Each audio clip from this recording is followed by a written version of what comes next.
Salam jumpa lagi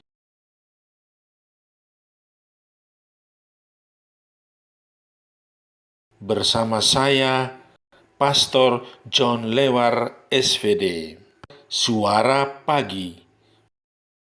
Aku mengucap syukur kepada Allahku karena persekutuanmu dalam berita Injil, mulai dari hari pertama sampai sekarang ini. Akan hal ini aku yakin sepenuhnya, yaitu Ia yang memulai pekerjaan yang baik di antara kamu akan meneruskannya sampai pada akhirnya pada hari Kristus Yesus. Hari ini hari Minggu Paskah 4 April 2021. Bacaan Injil pada hari ini diambil dari Yohanes bab 20 ayat 1 sampai dengan 9. Mari kita menghadap Tuhan dalam doa. Nama Bapa dan Putera dan Roh Kudus. Amin. Allah Bapa kami, sumber kehidupan sejati, hari ini Puteramu bangkit jaya atas maut dan membukakan pintu kehidupan abadi. Kami mohon, perkenankanlah kami merayakan kebangkitannya dengan penuh rasa syukur, dan semoga karenanya kami diperbaharui oleh Roh-Mu, serta bangkit dan hidup dalam sinar cahayamu.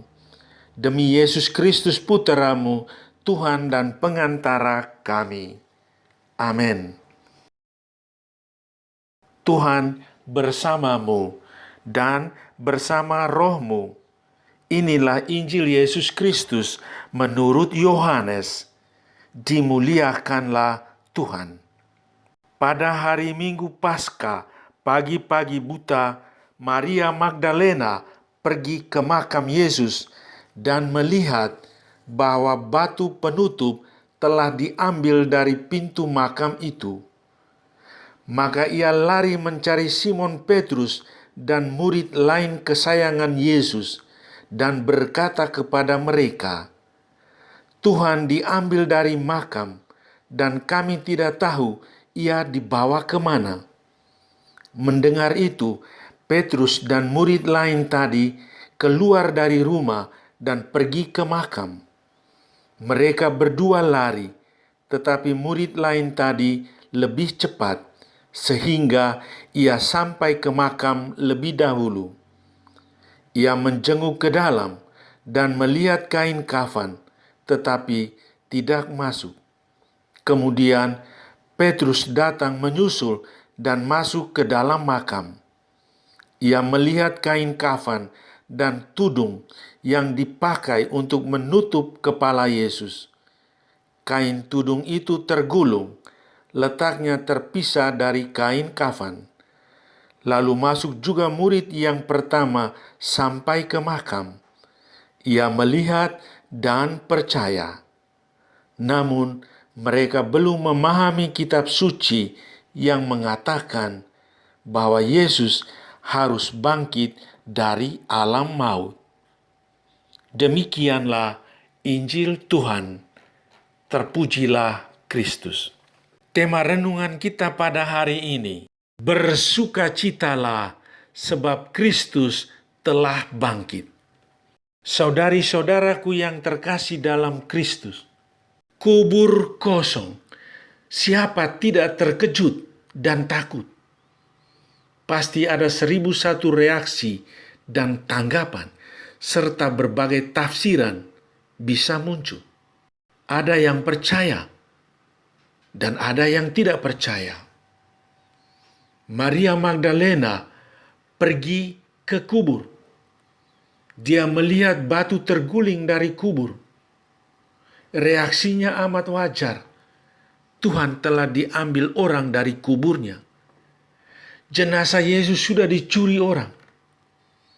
Maka langkah yang paling bijak bagi Maria adalah menyampaikan berita ini kepada Petrus sebagai pemimpin komunitas para murid. Berita yang sangat mengejutkan itu membuat Petrus dan Yohanes bergegas ke kubur. Ternyata apa yang disampaikan kepada mereka benar. Mereka hanya melihat kain kafan dan penutup mukanya tergulung rapi. Yang menarik adalah bahwa Yohanes, murid yang dikasihi itu, setelah melihat kubur kosong, dia pun percaya. Dia percaya bahwa Kristus telah bangkit dari alam maut. Pada hari ini, umat Kristiani sejagat merayakan pesta Paskah, pesta kebangkitan Tuhan dari alam maut. Kita merayakan kemenangan Kristus dari alam maut. Kristus telah bangkit dengan mulia jaya. Dan itu semua kita imani. Saudari-saudaraku yang terkasih dalam Kristus, apa makna perayaan Paskah bagi kita semua? Pertama, Paskah adalah perayaan iman. Petrus dan murid yang dikasihi itu percaya. Mereka percaya bahwa Yesus telah bangkit.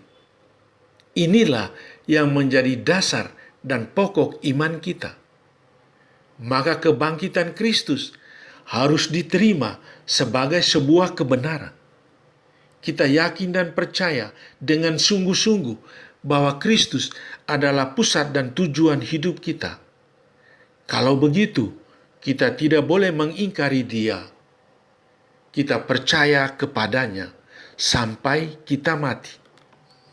Kedua, kita semua adalah saksi kebangkitan Kristus. Di hadapan Kornelius orang kafir itu, Petrus memberitakan Kristus yang bangkit. Dia adalah orang Nazaret yang diurapi Allah dengan Roh Kudus dan diberi kekuatan dan kuasa. Dia berkeliling sambil berbuat baik, menyembuhkan orang sakit dan mengusir setan.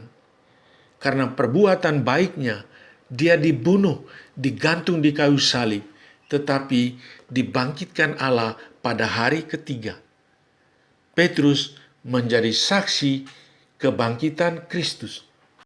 Kristus yang bangkit itu dekat dengan kita. Dia yang bangkit berada di tengah kita dan berjalan bersama kita. Kita percaya kepadanya, maka kita beroleh hidup yang baru dalam kemuliaan. Dia akan membangkitkan kita pada akhir zaman. Jadi, orang yang percaya akan kebangkitan, percaya pula bahwa dirinya akan diselamatkan Tuhan. Ketiga, melalui peristiwa kebangkitan, kita sadar bahwa hidup ini kita terima dari atas. Di hadapan jemaat Kolose, Rasul Paulus menegaskan agar setiap orang yang telah dibaptis dan telah ikut ambil bagian dalam misteri Paskah supaya tetap mencari perkara yang di atas. Kita yakin dan percaya bahwa hidup kita ini kita terima dari Allah. Kita sadar bahwa kita tidak bisa membangun hidup ini lewat kemampuan kita semata-mata. Kita perlu hidup dalam hadirat Allah. Saudara, kita semua sibuk, tetapi jangan lupa Tuhan dalam setiap usaha dan pekerjaan kita. Datanglah kepadanya dan serahkanlah semuanya kepada Dia yang telah bangkit. Dia pasti menolong kita. Amin. Sahabatku yang terkasih, selamat pesta Paskah. Kristus telah bangkit. Haleluya, haleluya. Tuhan bangkit untuk kita semua. Salam doa dan berkatku untukmu dan keluarga di mana saja berada. Bapa dan Putera dan Roh Kudus. Amin.